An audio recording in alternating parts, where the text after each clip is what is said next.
Hello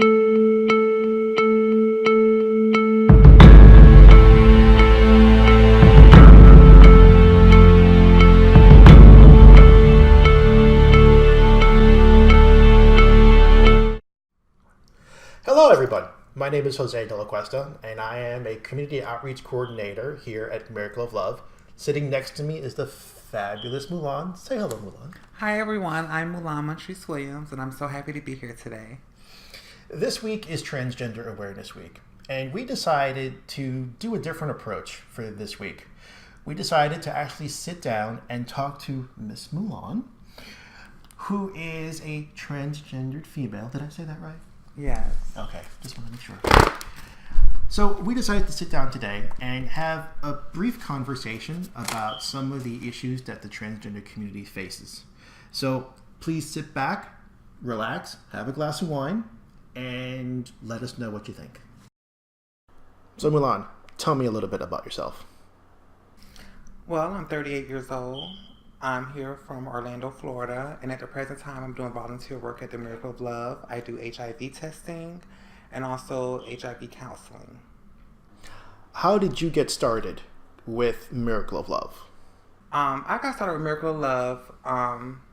One of your co-workers, Prashad, he reached out to me, him and Rose, about doing a trans group at my home. To try to get the girls that work the streets to come in just to get educated on HIV. And that's just how that started. And in the process, in the meeting, someone asked, why can't I do HIV testing? Because they would feel more comfortable getting it from me, you know. And after that, I got a phone call saying that I was signed up for a class, and that's how everything started. Can you tell me more about the group that you started? I made that group because I worked the streets with those girls. And I saw a need they needed condoms. Some girls out there never had condoms. They didn't know anything about HIV. They didn't know anything about prevention. And I was always a person that wanted to help, you know, so I would be the one passing them out condoms. Before the group even started, I used to asked Prashad to come to my house and drop off condoms so that I was able to give them out to the girls, because out there, working out there, the clients, I saw they didn't want to use any condoms anymore, so I figured that means the girls are not pushing it. So I wanted to do a group to show them prevention, to let them know that it's, you know, you need to use condoms because this epidemic is real out here. So you took it upon yourself to do this service because other agencies are not doing it? Well, no, they weren't doing it, but I wasn't even thinking of the agencies then. I just knew that they needed help. They weren't, you know, I just knew they needed help. So you saw the need and decided, I have to step up to the plate. Right. And I have to do this because if I don't see anybody doing it. Right. And not only that, I already saw the girls, they looked up to me. They knew that I wasn't a messy queen. I wasn't in drama all the time. And, you know, they just knew I wanted to help, and they knew it was genuine. They knew it was genuine. Now that you're volunteering at Miracle of Love, how does that help you in your mission in life? Well, actually, it gave me a new mission. Just taking that class alone put a drive in me, and it taught me so much that I didn't know. It just made me want to help more and more and more. It put something in me like a fire that I could not put out. And it's like every day I come in to do work, it makes me feel good on the inside to know that I'm helping someone, that I'm teaching someone, and it makes me feel a part of society, because at one point in time of life, the only thing I did was work the streets. Come in, I didn't have any communication with the world, it seems like. Only thing I was worrying about was, you know, I'm out there making my money, and, you know, the world didn't exist. You know, transgenders, I only had trans friends. We would just stick together. I didn't have any straight friends. I didn't even have the need to want to hang with straight people or anything. It's just like I was closed off, you know. And the Miracle of Love is like put a light in me. I'm out there now meeting new people. I'm talking to more people. it's really put a new drive in me that I can't even explain it. So recently at Orlando Pride, not only were you talking to people and networking, but you were our queen at the parade. How did it come about that not only were you our queen, but you were riding on top of a red Mercedes, waving to everybody that saw you? Well, it actually happened. Rose, she asked me to be the girl. They had another girl in mind, but she wasn't able to make it, so I was the second alternate. But that's fine. But it just made me feel good to be up there, hearing people scream when I'm going by, people knowing me, and it just makes me feel good to stand for something that's worth standing for. Did you feel that energy? Because I know the rest of us felt that energy, yes, being there in the crowd and everybody giving high fives, and I saw you. What was your take on it? Your feelings on that? My feeling, it was unreal. Actually, I couldn't believe I can't believe I was doing it. You know, like I said, I was in my own world, just not right before that. You know, it felt good. It felt amazing. It really did. Did you picture yourself a year ago doing something like this? No. The sad part about it is, I can't blame society in a whole, but I blame myself and society for thinking that I could never. I really, honestly, and it's sad, I really thought I was going to be prostituting for the rest of my life.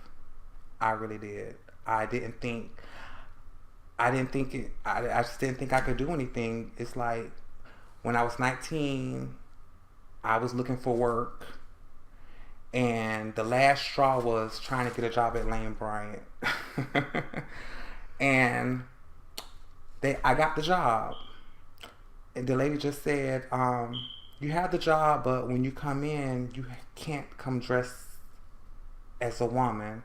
We don't want our clients to come in with their husband and think it's okay to wear our clothes. And for me, that was the last straw.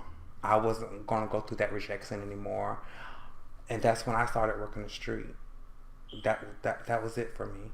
I wasn't going through any more rejection, because before that one, it was other jobs, you know, and they decline you. They don't say it's because you're trans. They don't say it's because this. They just, you know, you don't have it, but in your heart, you know it's because you're trans, because you're different. And this was when I was 19, so that was a long time ago. I'm just happy that everything has changed now. Speaking of things that have been changing recently, a while back, President Trump tweeted that transgendered individuals should not be allowed to serve in the military because the resources that are devoted to them should be devoted to other important things. How did that make you feel when you heard about his tweets? It hurt, because we're a part of this country. Why can't we fight for this country? And for him to just get online and say that, it just made me want to say, fool. It was a mess. It's no other word. I don't even see why he's president. I just don't. I don't understand that part. I just don't understand it. It's not right, and it's just like when you think you're getting 2 steps forward and stuff like that, that brings us 2 steps back all over again. You know? Yeah. I don't understand it. Speaking of politics, recently a number of elections were held throughout the country, and a handful of transgendered individuals were elected into power. How does that make you feel that there are certain parts of society that want transgendered individuals to hold position of power? It feels great. It's inspirational.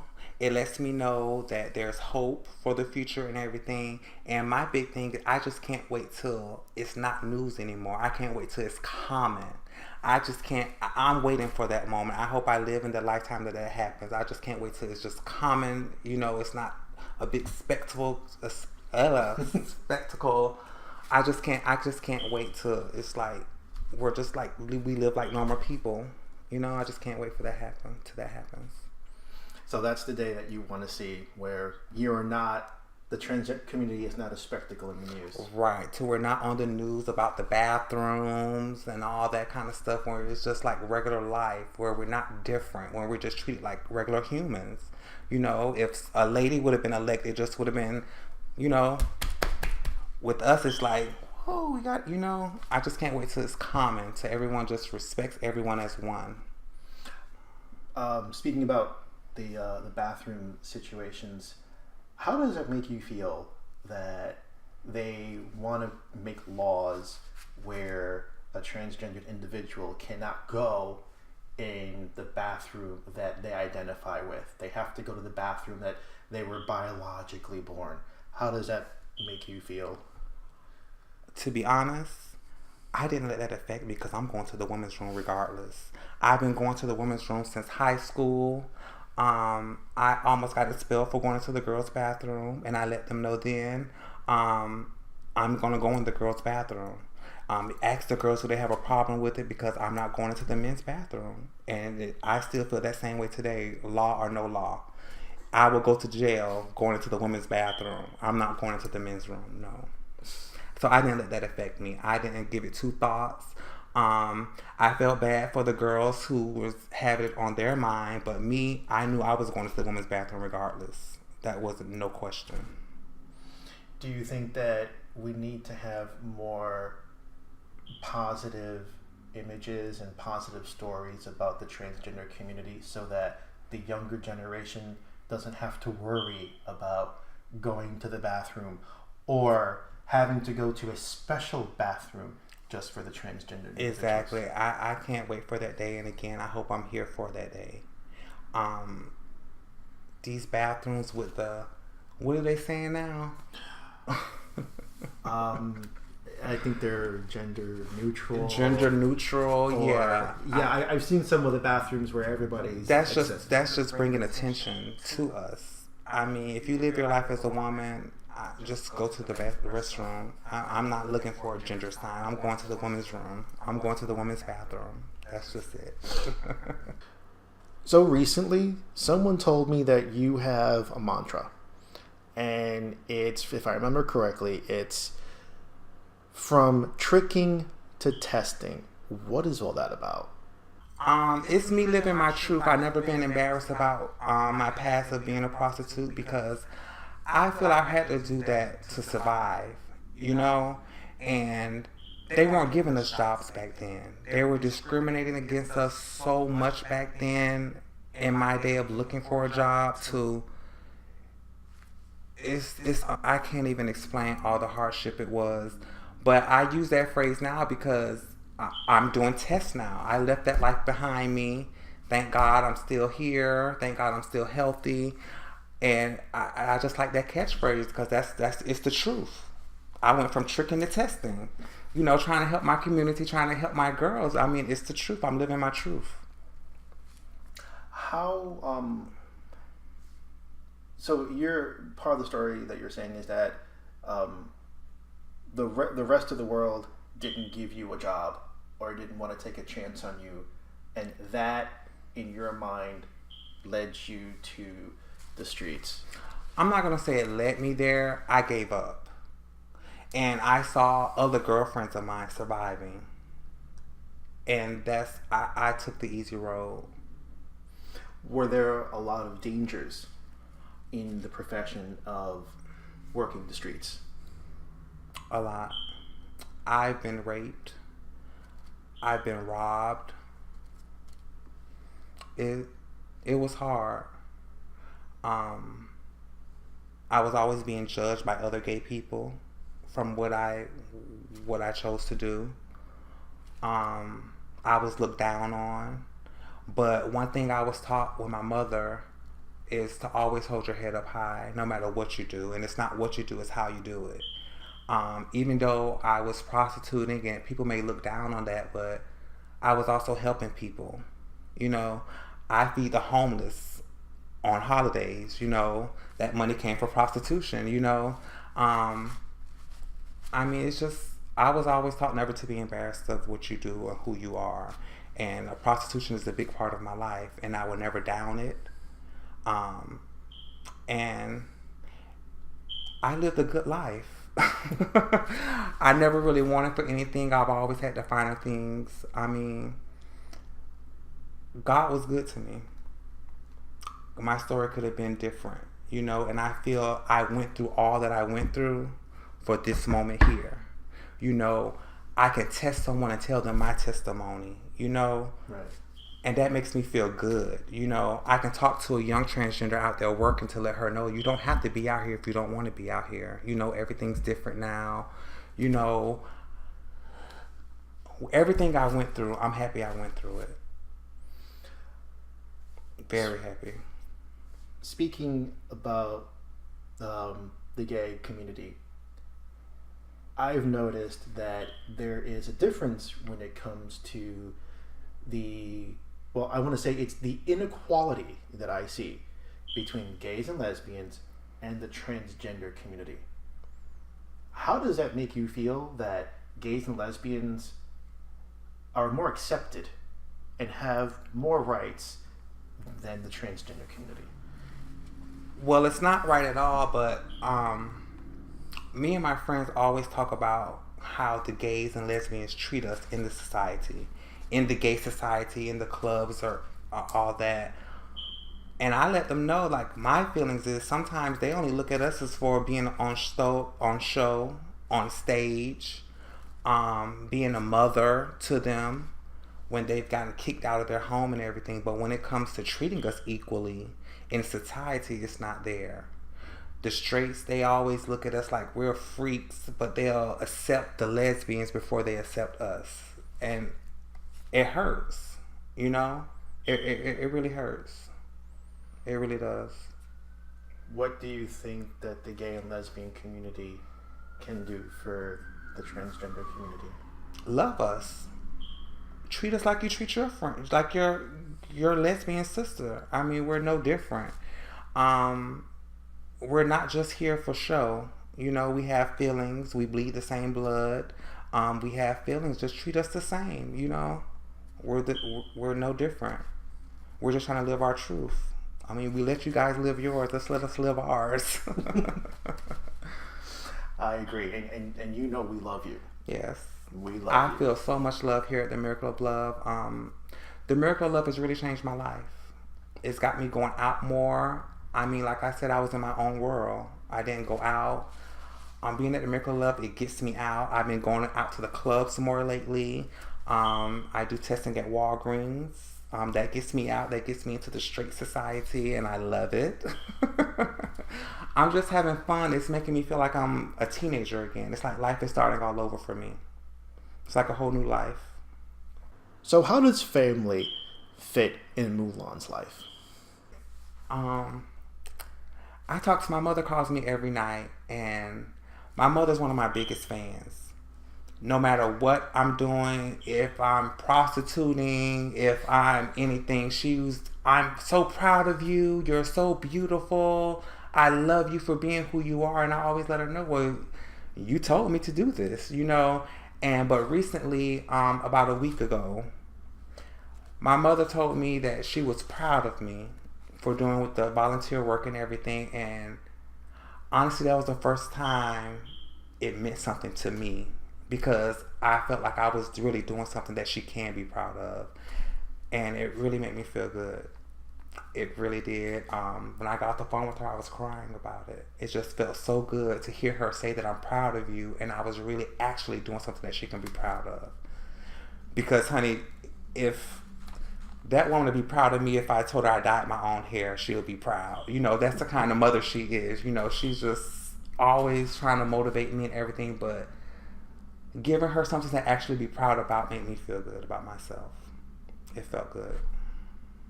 It was a life-changing moment for me, personally. Well, that wraps up our conversation today with the fabulous Mulan. Mulan, I want to thank you for taking the time out of your busy schedule and sitting down with me and having a conversation. Well, I really enjoyed it, and I thank you for asking me to be here. No problem. And I actually learned a lot more about you than I didn't know before, so thank you. I really do. Is there anything else you want to say to the people out there before we close our show? Thanks for joining us, and I also just wanted to let the Miracle of Love know, especially Angus, Duncan, and Rose. I thank you so much for bringing me aboard and not ever judging me, always treating me with love, kindness, and just joy. And I just want to thank you. Well, how else would we treat you? No other way. Thank you very much for watching our show today. If you have any questions or comments, please leave them below on our social media. You can reach us at our website at miracleofloveinc.org. We're also on Facebook, Instagram, and Twitter. So have a good night. Take care, guys. Bye.